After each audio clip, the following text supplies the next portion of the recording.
Hey folks, how you all doing? Lloyd here, or Mr. Hats as I'm known as in the VC. Today is my birthday, yay! Big 59 today.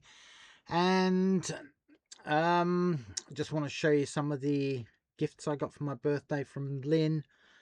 The music related ones anyway. But to start off with, my sister made me this up here.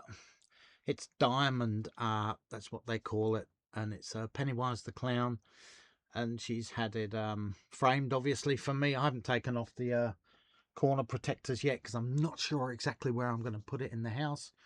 But yeah, it's got to be, I don't know, 2 foot by 2 foot. It's quite a big bloody diamond art thing. It literally took 2 or 3 months to actually do it with these little diamond little things, and you place them on and etc. And yeah, she got it framed, so that was really nice to start with. Now we're on with the so thanks Camilla for that. Now we're on with the music related stuff. So heard this earlier in the year. It's the latest album by Joe Jackson, Hope and Fury. Was released earlier this year. Really liked what I heard. I only heard about 3/4 of the album, but I really liked it. And I'm sort of a fan of Joe Jackson. I've got a few of his albums, and what I've got I do really like. It's quirky in places. He's got that aggressive punk attitude in places on this as well, and there's a lot of jazzy overtones, obviously everything you would expect from a Joe Jackson album. So yeah, if you're not familiar with it, go and check out the single Welcome to Burning by Sea. That's probably the one that got the that's the one that made me want to listen to the whole album anyway. So go listen to that track, Welcome to Burning by Sea. If you like it, give the album a listen. Next up, got this one, the debut from King Crimson. Most people know this. It's an iconic album cover. I have never ever heard this album, but everyone, the proggy rock sort of scene, absolutely loves this album, idolizes it. I'm not a prog rock guy, so to speak, but I trust the people that I watch on YouTube who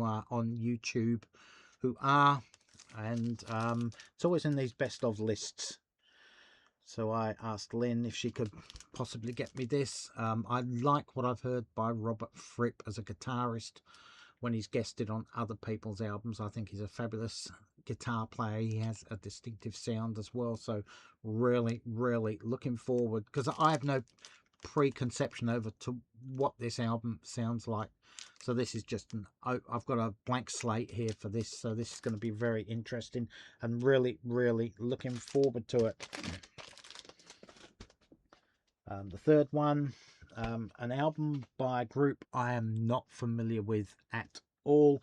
Hindu Love Gods. This is a Record Day exclusive, back on vinyl after 30 years, limited edition vinyl. It features Warren Zevon and REM on the album.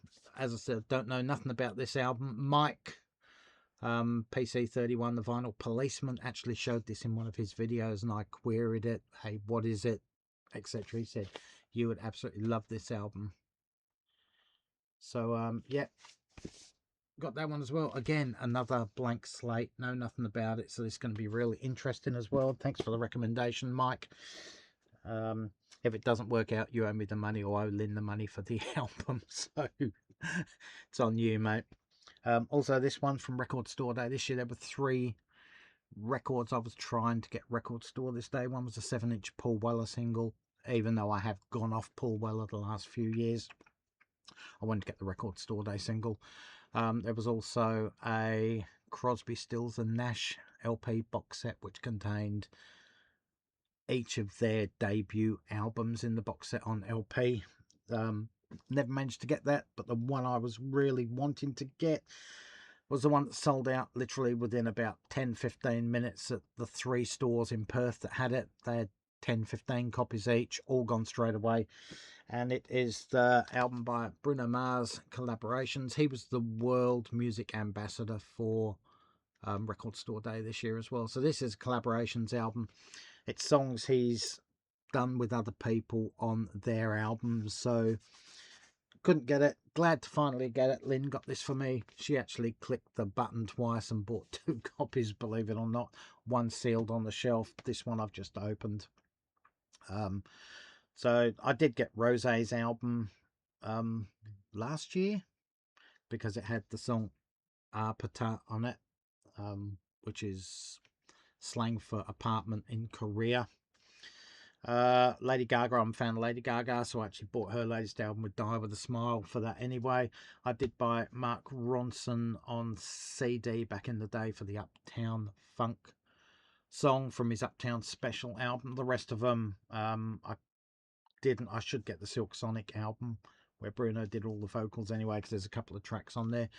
But artists like B.O.B., Travis McCoy, Lil Wayne, Cardi B, Gucci Mane, Kodak Black, I'm really not a fan of, so I would never buy their albums. So it's good to get all of these collaborations on one album. I'm sure it sounds a lot better than Bruno's latest album, which I'm really struggling to get into at the moment, sadly. But yeah, really good to have this. After, well, I wouldn't say it broke my heart, but I was really down and my heart sunk when I couldn't get this on record store day. So yeah, we finally have it. Well, we have 2 copies now. That's the 4 LPs. That's the Pennywise the Clown thing. And also this 9 CD box set, Too Nutty to Be Naughty, the studio recording 77 to 2002, the 9 studio albums by Ian Dury. Doesn't count Kilburn and the High Roads albums, 2 of those, they're not in here, just the 9 Ian Dury. I'm only familiar with New Boots and Panties, which I own on compact disc. I own Lord Upminster on LP, which I really love. And Lynne's got 4,000 Week Holiday on LP, which is a bit so. But yeah, it's good to have all these. I've got a couple of compilations as well.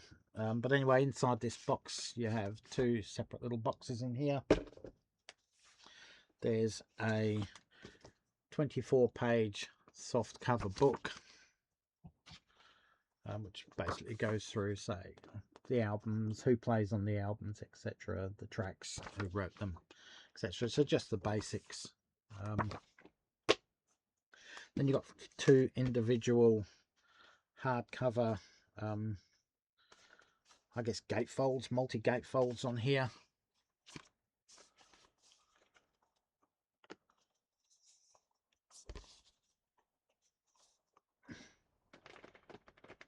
So the first 4 albums are in there, as you can see, the album covers. The albums just slip in the top there.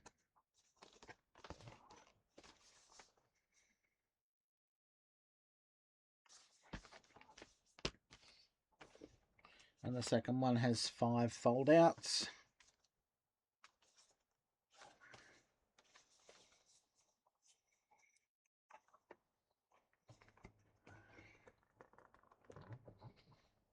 Here I managed to get all them in.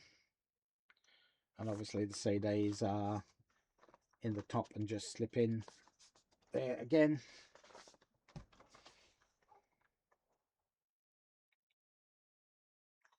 So yeah, really looking forward to getting into this Ian Dury. As I said, I know and like or love all of the singles of his I'm familiar with, which go right through the 1990s as well. Familiar with 3 of his albums. So yeah, let's see what Ian Dury's studio albums are all about. Plus, obviously, these 4. If you have any comments on Ian Dury, Joe Jackson in general, or Joe Jackson's album, this King Crimson album, or Robert Fripp, or anyone else I should be aware of, the Hindu Love Gods, or even Bruno Mars, let me know in the comments section below. Or even Pennywise the Clown. I mean, I'm going to show you this. This is absolutely awesome. It might flare a bit because